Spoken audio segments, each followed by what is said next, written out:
ẹ tó bá tó wá sí fún mi pé small ara máa pa ni.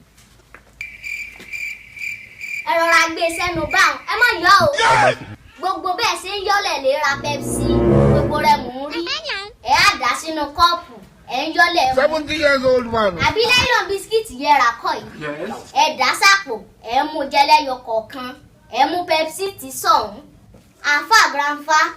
No. Ó sì. àfà grandpa. No.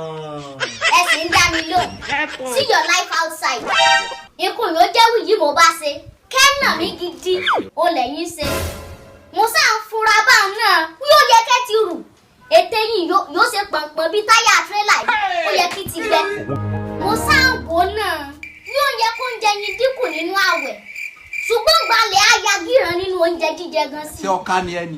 oúnjẹ yẹ́yìn nìkan jẹ ní sáàrì yéèyàn mẹ́fà bá jẹ ẹ mọ̀ gbanú mú wíyàn tí yóò jù ní you can imagine. àwọn aláìníṣẹ́ lápá. Láwẹ̀ ni. torí nǹkan oṣù yẹn ṣe kọ́. Mo ní ọ̀ṣà.